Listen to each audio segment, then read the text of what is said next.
Hello students, how are you? I hope you all are good and healthy.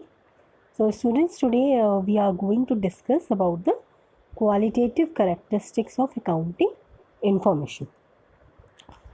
Students, जैसा कि आप जानते हैं कि अकाउंटिंग की हेल्प से जो इन्फॉर्मेशन तैयार होती है उसी की हेल्प से जो इंटरेस्टेड यूज़र्स होते हैं वो अपनी इकोनॉमिक डिसीजंस ले पाते हैं, whether the users are internal और एक्सटर्नल। तो एक बात तो क्लियर होगी कि अकाउंटिंग बहुत इम्पोर्टेंट है because many peoples are dependent on it to take the decision and run their business smoothly. तो स्टूडेंट्स, आज हम उसकी अकाउंटिंग की कैरेक्टरिस्टिक्स में उसकी विशेषताओं को डिस्कस करेंगे। सो स्टूडेंट, फर्स्ट जो इसकी कैरेक्टरिस्टिक्स है वो है रिलायबिलिटी। रिलायबल मीन्स विश्वसनीय, मीन्स जो अकाउंटिंग इंफॉर्मेशन होती है स्टूडेंट्स वो विश्वसनीय होती है। मीन्स वो ऐसी इंफॉर्मेशन होनी चाहिए जो इंटरेस्टेड यूज़र्स हैं वो अकाउंटिंग इंफॉर्मेशन डिपेंड हो सके, क्योंकि किसी भी बिज़नेस के बारे में जानने के लिए अकाउंटिंग इंफॉर्मेशन ही एकमात्र आधार होती है। Because if you want to know about any business and how a business is doing, how a business is running, तो हमें कैसे पता चलेगा भाई? हम उसकी जो अकाउंटिंग इंफॉर्मेशन है उसे चेक करेंगे कि क्या ये कंपनी प्रॉफिट कमा रही है या फिर ये कंपनी लॉस में जा रही है, या उस कंपनी की कितनी संपत्तियां हैं, कितने दायित्व हैं, एसेट्स लायबिलिटीज़ हैं। तो ये सारी इन्फॉर्मेशन हमें कहाँ से पता चलती है? अकाउंटिंग से पता चलती है। तो सबसे जो फर्स्ट कैरेक्टरिस्टिक्स है उसका वो रिलायबल होनी चाहिए और होता है। और स्टूडेंट्स, क्या है कि किसी भी इंफॉर्मेशन को रिलायबल कब कहा जाता है? जब वो जैसी है उसे ठीक वैसा ही दिखाया गया। मीन्स उसमें कोई भी मैनिपुलेशन, कोई भी बदलाव ना किया गया। मीन्स जैसी हुई है, जितने अमाउंट की हुई है, जिस डेट की हुई है, जैसी भी हुई है उसको एज इट इज़ वैसा ही दिखाया गया हो। उसके फिगर्स में, उसकी ट्रांजेक्शन्स में कोई भी बदलाव ना किए गए हों, तभी वो इन्फॉर्मेशन जो होगी वो रिलायबल मानी जाएगी। Next thing is that accounting information should be bias free, means निष्पक्ष होनी चाहिए। अकाउंटेंट को अकाउंटिंग इंफॉर्मेशन को बनाते समय इस बात का ध्यान देना चाहिए कि वो किसी भी मीन्स पार्शियल होके जो है वो इंफॉर्मेशन ना बनाए, और इन्फॉर्मेशन शो करते समय उसे सभी यूज़र्स को ध्यान में रखना चाहिए और इन्फॉर्मेशन उसी के अकॉर्डिंग तैयार करनी चाहिए।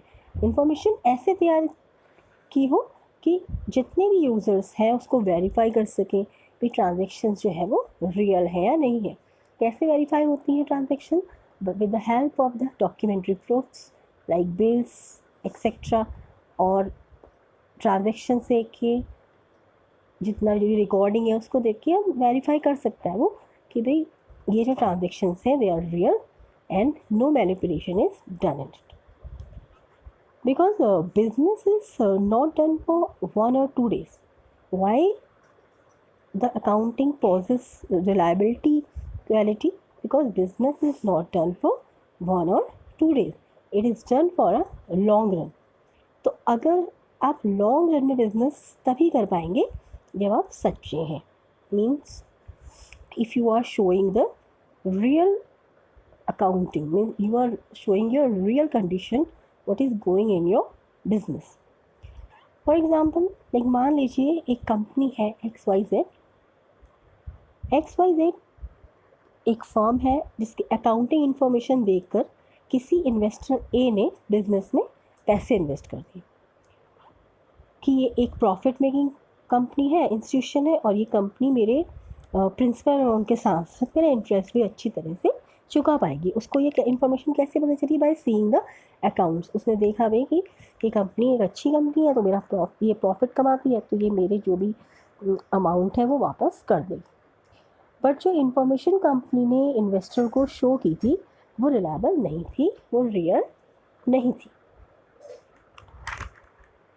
तो कंपनी इन्वेस्टर का पैसा वापस नहीं कर पाएगी बिकॉज उसने जो शो किया था वो रियल नहीं था।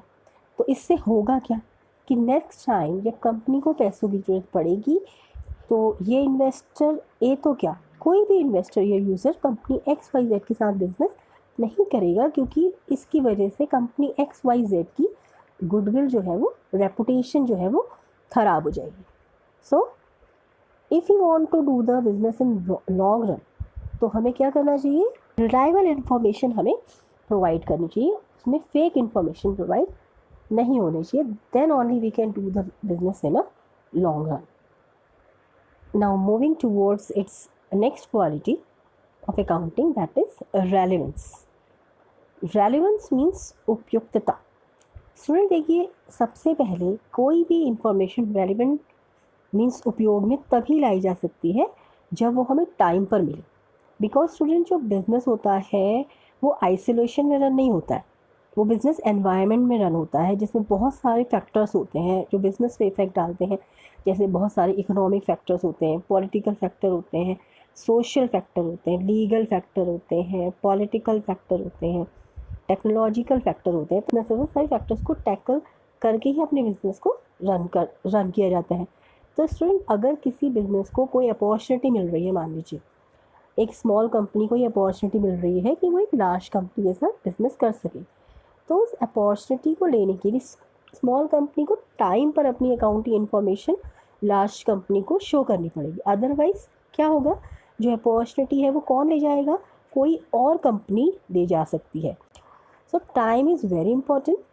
We have to do the work on time, then only it will be relevant. For example students, जैसे जब आप एग्ज़ाम देते हैं तो वो 3 आवर्स आपके लिए बहुत क्रूशियल होते हैं, बहुत इंपॉर्टेंट होते हैं, because you have to write all the answer in that particular 3 hour. After that आपको कितना भी आता है, but you are not able to write a question or get a chance to write. And second thing is that students, कोई भी information relevant तब होती है जब वो प्रिडिक्शन के भी काम आ सके, मीन्स अनुमान लगाने की भी काम आ सके. क्योंकि स्टूडेंट देखिए, जो बिज़नेस होता है, वो जो बिज़नेस की जो प्लानिंग होती है वो हम फ्यूचर के लिए करते हैं. तो अगर मान लीजिए हमें कोई भी डिसीजन लेना है तो हम अपनी अकाउंटिंग इन्फॉर्मेशन को देखते हैं. तो वो अकाउंटिंग इन्फॉर्मेशन रेलिवेंट तब मानी जाएगी जब हम उस अकाउंटिंग इन्फॉर्मेशन को देख के अपने फ्यूचर प्लान कर सकें. कि भाई, अगर हम मान लीजिए कोई भी चूज़ करते हैं कि भाई पिछले साल हमने इन्वेस्टमेंट इतना किया था, तो इस साल अगर हमें अपने प्रॉफिट को बढ़ाना है तो हमें इन्वेस्टमेंट को थोड़ा बढ़ाना चाहिए. तो ये हम प्रेडिक्शन कैसे कर पा रहे हैं, with the help of accounting information. या मान लीजिए हमारी कॉस्ट ऑफ प्रोडक्शन ज़्यादा आई थी इस बार, तो हम अगले साल के लिए प्लानिंग कर सकते हैं कि भाई हमें अपनी कॉस्ट ऑफ प्रोडक्शन को कम करना है. तो मीन्स प्रेडिक्शन के भी काम आएगी. इस साल इतना खर्चा हुआ था, क्योंकि हमारा प्रोजेक्ट बड़ा है, तो इस साल जो नेक्स्ट ईयर है वो इतना खर्चा होगा. तो जो अकाउंटिंग इन्फॉर्मेशन है वो प्रेडिक्शन के काम भी आनी चाहिए, तभी वो क्या मानी जाएगी, रेलिवेंट मानी जाएगी, otherwise not. And students, third thing is that कोई भी इंफॉर्मेशन रेलिवेंट तब होगी जब हम उस इंफॉर्मेशन को देख के करेक्टिव एक्शंस भी ले सकें. मीन्स हम अपनी जो भी गलतियाँ मान लीजिए हमने इस साल की है, जिसकी वजह से हमें लॉस उठाना पड़ा है या हमारी कॉस्ट ज़्यादा आ गई है, तो हम उस अकाउंटिंग इन्फॉर्मेशन को देख के नेक्स्ट ईयर के लिए कुछ करेक्टिव एक्शंस ले सकें. तभी तो कोई चीज़ रेलिवेंट मानी जाएगी ना, कोई चीज़ उपयोगी मानी जाएगी जब हम उसका यूज़ करके कुछ करेक्टिव एक्शंस भी ले सकें. फॉर एग्ज़ाम्पल, मान लीजिए हमने अपनी अकाउंटिंग इन्फॉर्मेशन को एनालाइज़ करा और हमको ये पता चला कि कंपनी का जो प्रॉफिट है इस साल वो कम रहा. तो कंपनी ने अपने डाटा को एनालाइज़ किया, तो उससे पता चला कि कंपनी ने एडवर्टीज़मेंट पे बहुत ज़्यादा खर्चा कर दिया, जिस वजह से प्रॉफिट कम हो गया. तो कंपनी नेक्स्ट ईयर क्या करेगी, करेक्टिव एक्शन लेगी कि भी वो अपने एडवर्टीज़मेंट का एक्सपेंस थोड़ा कम करेगी और अपने प्रॉफिट को इंक्रीज़ कर लेगी. तो ये जो इन्फॉर्मेशन है वो से कहाँ से मिली, अकाउंटिंग इन्फॉर्मेशन से मिली. Because accounting information is relevant, बहुत उपयोगी होता है. हम करेक्टिव एक्शंस भी अकाउंटिंग इन्फॉर्मेशन की हेल्प से ले सकते हैं. तो रेलिवेंट के अंदर आपको 3 चीज़ें याद रखनी है कि भाई सबसे पहली बात यह है कि कोई भी इन्फॉर्मेशन रेलिवेंट तब मानी जाएगी जब वो टाइम पर मिले. सेकेंड थिंग इज़ दैट कि भाई वो फोरकास्ट के भी काम आए, because we do the business for future. And third thing is that कि वो करेक्टिव एक्शंस भी हम अकाउंटिंग इन्फॉर्मेशन को देखकर ले सके, तभी कोई इन्फॉर्मेशन जो है वो रेलिवेंट मानी जाएगी. Students, the next characteristics of accounting is understandability. Means accounting information should be easy to understand.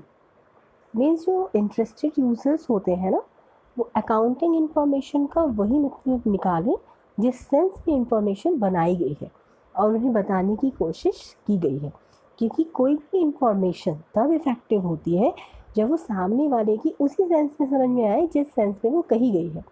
तो स्टूडेंट्स, जो अकाउंटिंग इंफॉर्मेशन होती है वो कंसाइज होनी चाहिए, क्लियर होनी चाहिए और विदाउट कन्फ्यूजन होनी चाहिए। मीन्स किसी को भी वो अकाउंटिंग इंफॉर्मेशन देखकर अपने जो डिसीजन लेने में कोई भी कन्फ्यूजन नहीं होना चाहिए, चाहे किसी को अकाउंटिंग के बारे में कम नॉलेज हो तब भी। तो इस तरीके से अगर, बिकॉज अकाउंटिंग का जो मेन एम है वो क्या है कि भाई जो अकाउंटिंग इंफॉर्मेशन क्यों बनाता है, जिससे जो इंटरेस्टेड यूज़र्स हैं उसको वो अकाउंटिंग इंफॉर्मेशन कम्युनिकेट करे और वो अपने डिसीजन ले पाए। तो हम जो कम्युनिकेशन है उसको कैसा रखना चाहिए, हमें ईजी रखना चाहिए, क्लियर रखना चाहिए, विदाउट एनी डाउट रखना चाहिए।